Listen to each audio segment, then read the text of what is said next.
Fala galera, como vocês estão? Estamos aqui em mais um podcast Alto Amor em Alta, né? Um lugar onde você encontra autoconhecimento, para que você tenha uma vida mais leve, mais gentil consigo mesmo, para que você possa, né, nessa conexão. Eu sou o Rodrigo da Costa, também quero dar aqui, né, meu bem-vindo, o meu abraço, a Regina, a Pri, como é que vocês estão?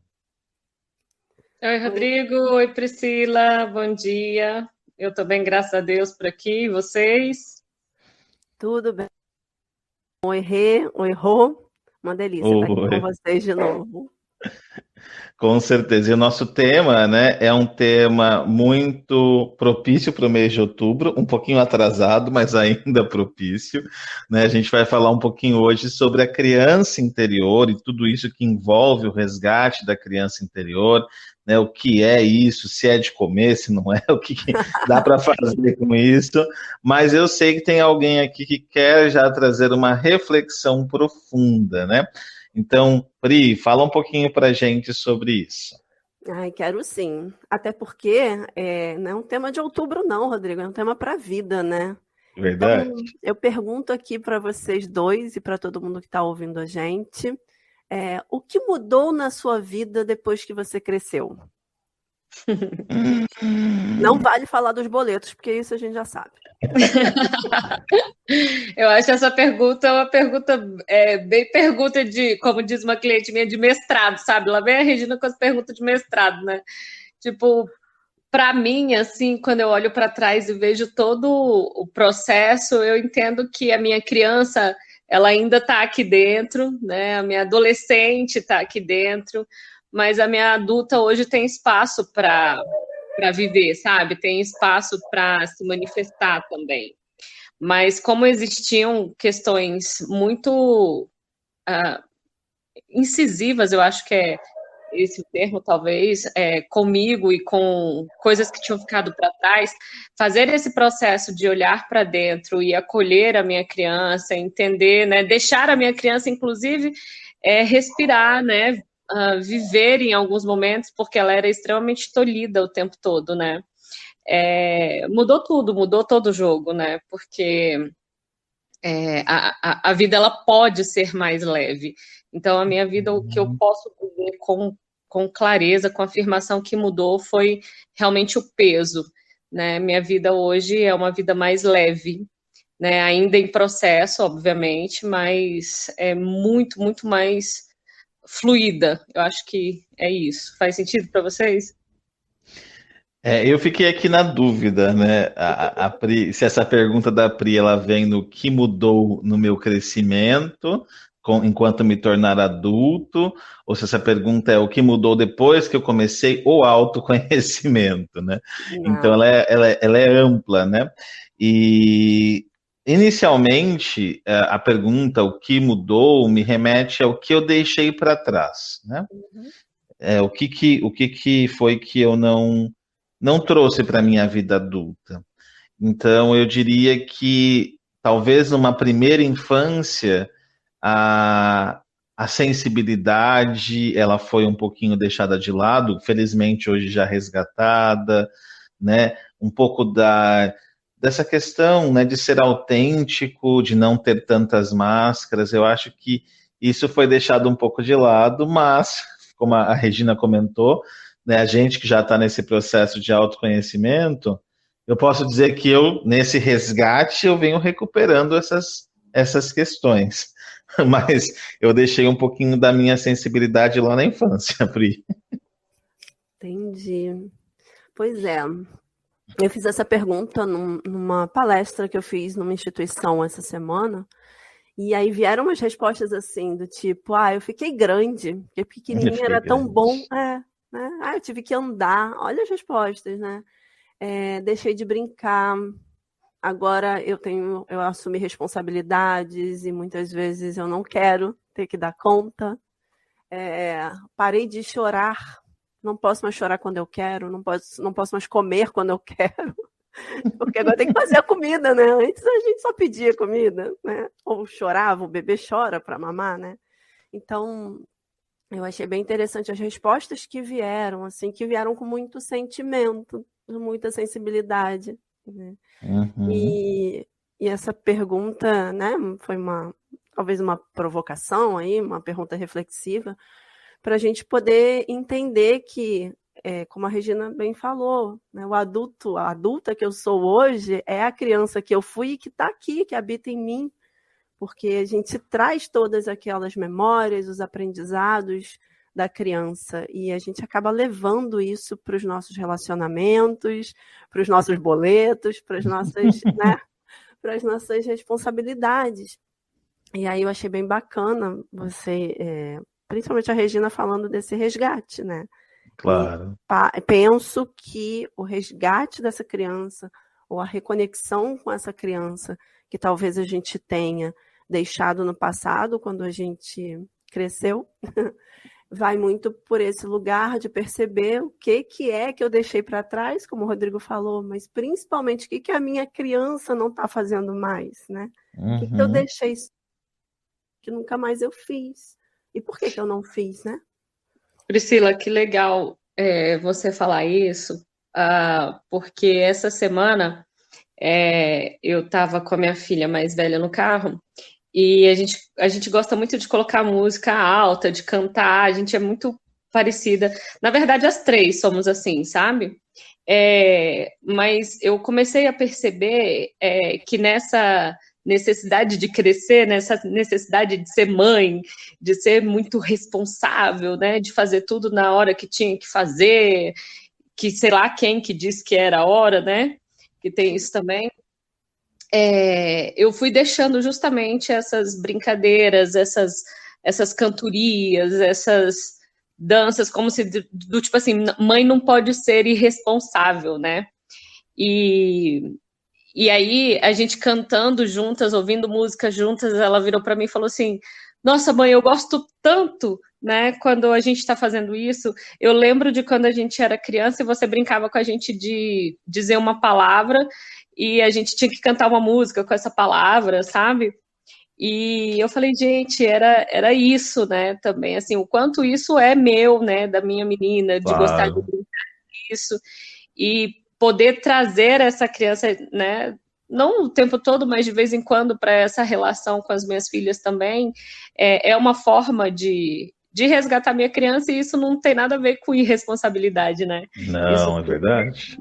Você poder ser quem você é, você poder ser criança também, um pouquinho palhaçona, um pouquinho brincalhona ali, rir, né? Mesmo sendo adulta.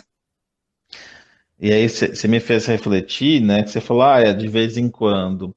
Eu acho que essa parte da criança, que é a autenticidade, ela deve estar com a gente o tempo todo, né? Claro que justamente ser autêntico, né? Não é só o fato de ter momentos mais, né, leves, mas de ser autêntico. E ser autêntico é estar em conexão com o que eu sinto, né? Só que a maioria, né, dos adultos em uma sociedade traumatizada, né, e eu cito o livro do Franz Rupert, que fala, né, quem sou eu em uma sociedade traumatizada, não consegue estar em contato com quem realmente é.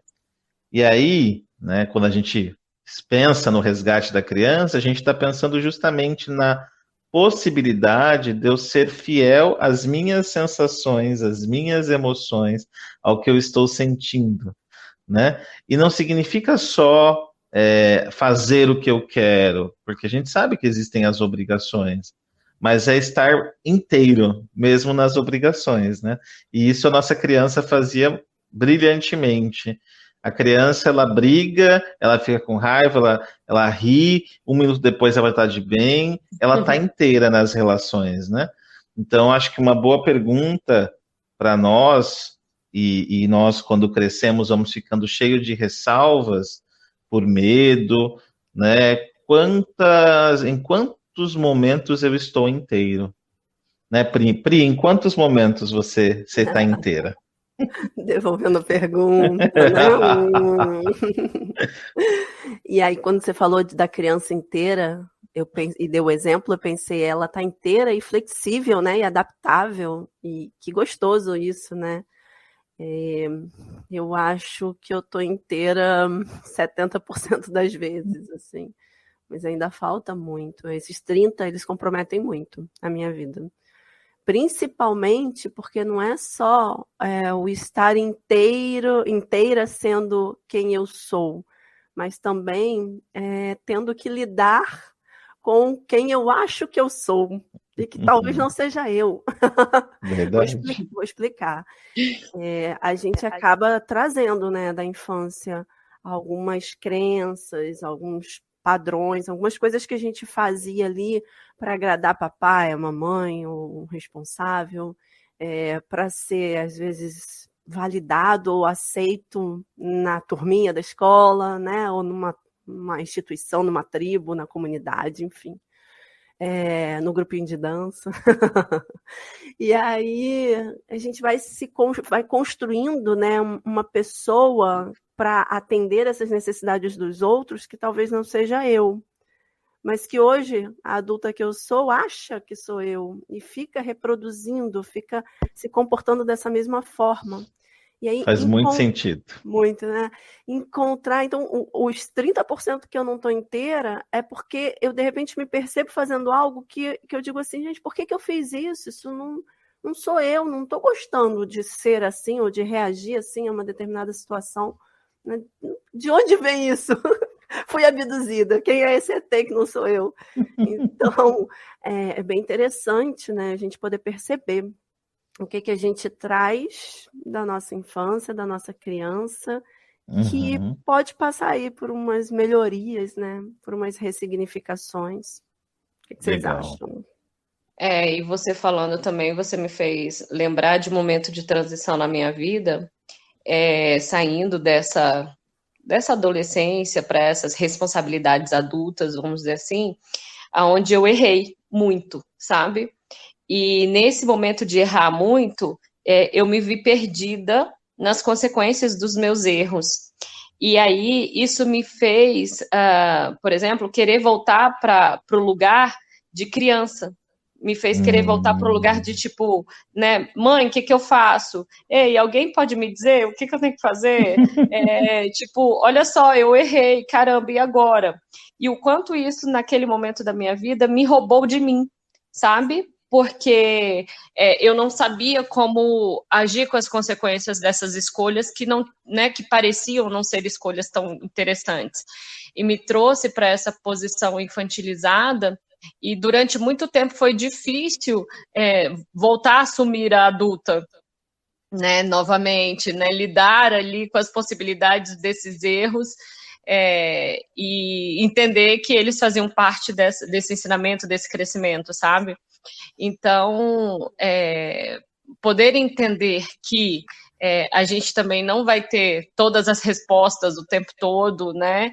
E tá tudo bem, que vão ter pessoas que vão nos acolher, sim, que pode ser que em algum momento a gente esteja mais infantilizado ou talvez eu acho que a palavra é um pouco mais imaturo, talvez com algumas situações, tá tudo bem, tá tudo certo, né? Isso não te torna incompetente na vida adulta, né? Tipo, estou incompetente. Não, você está em aprendizado, você está em aula, né? E se você está em aprendizado, está em aula, você vai, né, fazer essa transição, né? Vai sentir inseguranças, vai sentir medo e tá tudo bem, né? O fato de você virar adulto não significa que você vai anular as suas emoções, como o Rodrigo bem disse, né? Muito pelo contrário.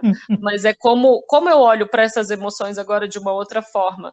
Ok, não tem papai e mamãe para decidirem por mim agora. Eu vou ter que decidir, né? Ok, e agora, né? E agora, como é que vocês olham para isso? Achei bem interessante, né, essa questão que você trouxe da infantilização, né? Porque todos nós, em alguns aspectos ou situações, entramos nesse lugar, né? De reagir como a nossa criança. E o passo básico para a gente poder mudar essas reações é a gentileza, não é o combate. A maioria das pessoas ou nega, né? Eu não posso ser assim, eu não posso agir assim, né? Ou se combate, né? Como eu posso estar sentindo isso? E esse é o passo para se manter infantilizado. O adulto, ele entende que ele é vulnerável, né? Ele entende que ele não dá conta de tudo, que ele não é perfeito, né? Que agora mesmo tive uma situação em que uma pessoa bateu aqui na porta, eu acho que ela estava pedindo e me assustou toda forma. E aí eu me senti culpado por ter. Eu falei, gente, mas tá, eu tenho o direito de me sentir assustado, eu tenho o direito de me sentir com medo, com raiva. É também um adulto sente. Então, acho que é bem importante a gente entender que, como a Rê falou, né, a forma como eu lido com as emoções é que vai dizer o quanto eu efetivamente amadureço. Só que é um amadurecimento flexível, como a Pri falou. É um amadurecimento de você estar na situação e entender também as suas limitações. Né? Você é um ser humano limitado, sim. A gente fala muito, é porque essa emoção tem baixa vibração. Com certeza, existem emoções que têm baixas vibrações. Mas, amigo, enquanto a gente está nessa vida humana, a gente não está tão elevado ainda não. A gente tem que passar por as emoções humanas, né? Experienciar. E aí, para falar desse resgate dessa criança, né, com gentileza, eu acho que vale muito a pena a gente estabelecer onde é que eu geralmente tenho esses momentos de infantilização, porque, em geral, são cíclicos, né? Eu costumo dizer que a gente repete os nossos primeiros anos de vida durante a vida toda. Então, como a Rê falou, se é para aprender, vamos usar um pouco da nossa sabedoria, né? Então, se você se infantiliza sempre que alguém faz X, Y, Z, por que isso está acontecendo? Qual é a necessidade por trás disso? Uau! Qual é a raiz dessa questão, né? Sim. E aí, penso eu que tem aí um passo a passo interessante ou possível, né? A gente já percebeu, então, que esse resgate precisa de autoobservação, de autoconhecimento, né?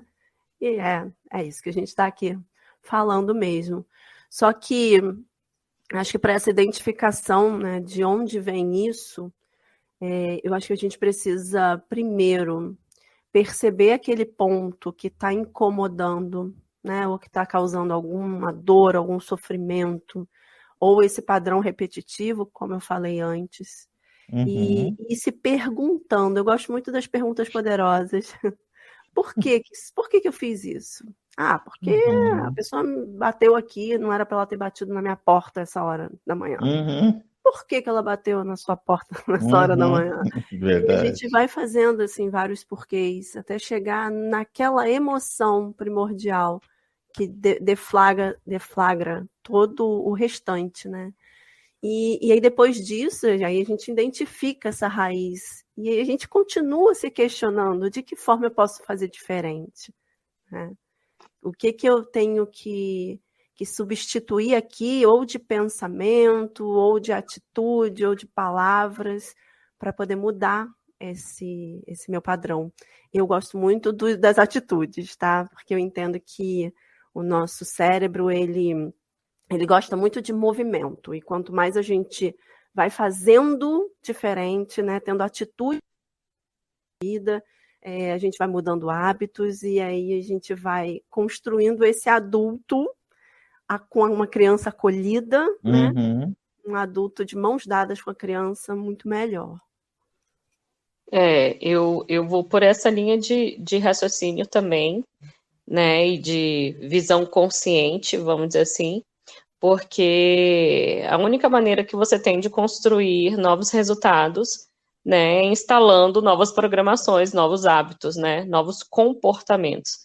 E os nossos comportamentos, eles estão diretamente ligados aí às nossas emoções, né? Então, se eu consigo sentir, mas reagir diferente, opa, eu tenho uma nova programação. Que legal, eu posso acessar ela, né? Porém, eu também olho para as nossas crenças, né? E para os nossos valores também. Porque aí, para mim, talvez dos maiores desafios, né? Não seja nem ressignificar crenças, mas ressignificar valores, porque a gente foi tão institucionalizado, não sei se seria bem essa palavra, Uhum. né, enraizado, que, né, esses são os valores corretos, né, Bem isso. uma pessoa, como é que fala? Uma pessoa de caráter, uma pessoa de valor, né? Ela tem que ter isso, ou ela tem que agir assim, ou ela tem que agir assado. E aí, de repente, você se vê no momento da vida sendo confrontado em relação a esse valor, que era algo que foi te ensinado na infância, né? E você fala, caracas, mas eu não quero mais ser assim, eu não quero agir assim, eu não quero, né? Eu quero pensar, eu quero fazer diferente. Opa, mas se eu fizer diferente, né? O que vão falar de mim? O que vão pensar de mim? Né? E hoje eu Regina, né? Aceitando essa criança, aceitando, né? Todo esse processo de vida que eu vim até aqui, hoje eu consigo olhar e falar, tá, pode ser que falem coisas que eu não goste, mas deixa eu dar uma testada aqui, como é que vai ser isso? Né? Deixa eu dar uma testada aqui se vai ser bom ou não isso para mim, né? Se vai fazer mais sentido. E aí a minha maturidade hoje consegue dizer, opa, isso aqui foi legal, vou agregar. Ou não, isso aqui realmente não é interessante, não faz sentido, e eu vou continuar seguindo a minha vida por esse outro rumo aqui.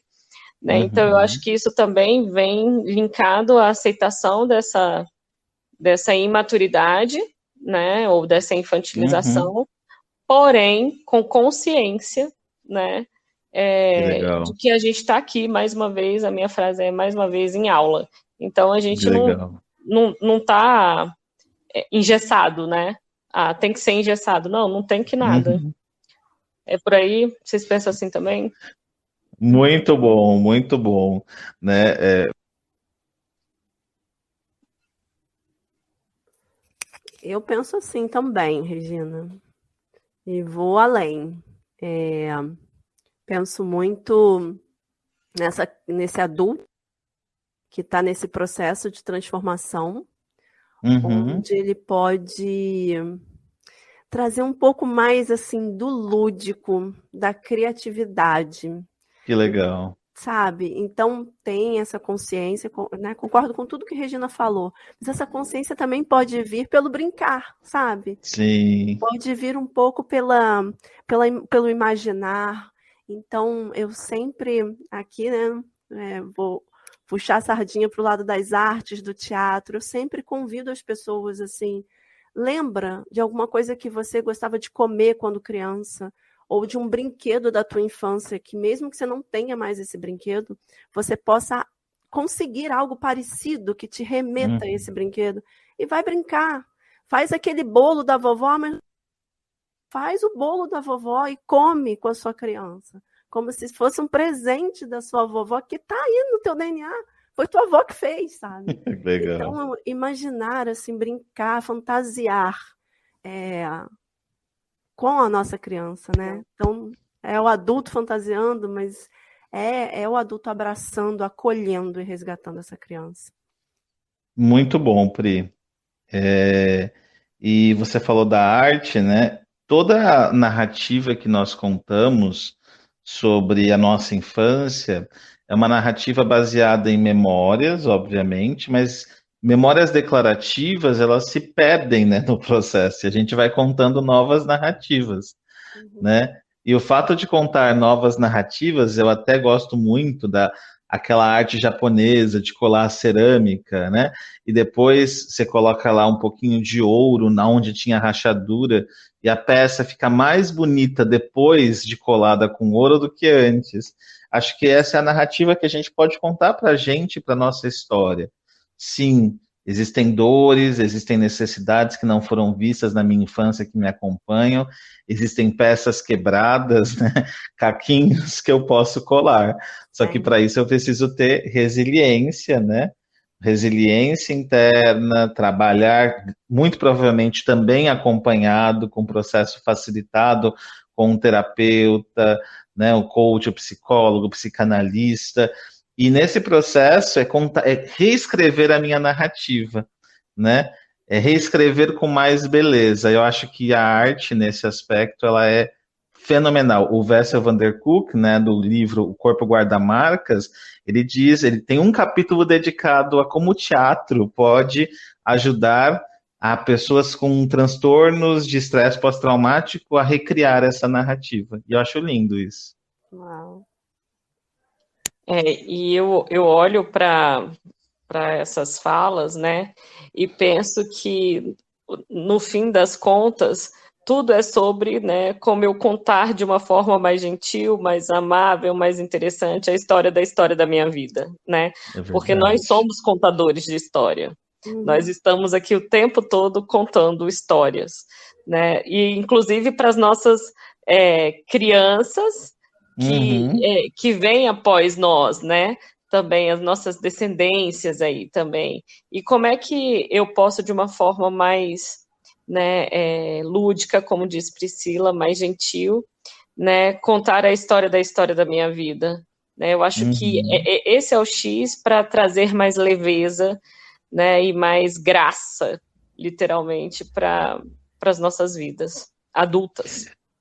Adorei. Para a gente finalizar, né, já estamos aqui já quase com o tempo finalizando, a pergunta seria essa, eu vou usar a frase da Rê, né? Como eu posso contar a minha história de forma mais gentil? Eu queria que vocês dessem uma dica bem concreta assim, para a pessoa. Como eu posso contar a minha história de forma mais gentil?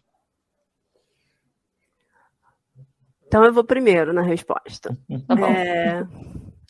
A primeira resposta assim, para essa pergunta minha seria realmente usando a imaginação. Tá? Então, imaginando histórias diferentes, primeiro no pensamento mesmo, e depois concretizando isso num papel. Eu vou desenhar a minha história, eu vou escrever sobre a minha história com um outro olhar, né, por um outro ângulo, como os contos de fadas fazem, né? Então eu vou colocar de repente aqui minha garrafinha de água para contar a minha história. E ali, imaginando mesmo fazer diferente, né? Um pouco como o Jacó Moreno no psicodrama ou o Augusto Boal no teatro social dele faziam, da gente poder criar personagens para a nossa história e poder olhar para essa história na terceira pessoa. Para mim, uma coisa que me ajudou muito e vem transformando a minha história é acrescentar a amorosidade, sabe? Aos meus processos. Então, substituindo palavras, né? Peraí, como é que eu posso falar isso de um outro jeito? Né? Como é que eu posso ser mais amorosa, né, comigo mesma e com os outros, né, na hora de falar isso? Então, eu tenho aprendido a colocar menos julgo sobre o julgo das pessoas, sobre o meu próprio julgo, né, e trazendo essa amorosidade, essa docilidade mais para o meu dia a dia. Então, tem sido um desafio, porque eu sempre fui muito papum, né, muito resolver, muito prática, muito direta, né, e eu tenho usado realmente a amorosidade como algo transformador e tem transformado a minha vida e, né, as minhas respostas, né, comigo mesma. Que lindo, eu adorei, eu ia falar da amorosidade. Então já estamos aí, gentileza, amorosidade. Então eu diria, se conecte às suas reais necessidades, né? Ao que você efetivamente precisa para se sentir seguro. Porque, como a Pri falou, as máscaras estão aí. Se eu me conecto às minhas reais necessidades, eu vou ter que abandonar algumas máscaras e dizer alguns nãos. Então, na hora de né, contar a minha história diferente, talvez eu tenha que colocar alguns limites e falar alguns nãos aí. Gente, eu queria agradecer a vocês, foi uma conversa incrível, né, com vários insights aqui. E queria agradecer a vocês que também nos escutaram, né, por essa gentileza também de nos escutar. Muita gratidão, seguimos juntos. Uhum. E Obrigada. convidar vocês, né, que ouviram esse podcast a ouvir os anteriores e também a, né, ficar aí atento aos próximos. Gente, um ótimo dia para vocês.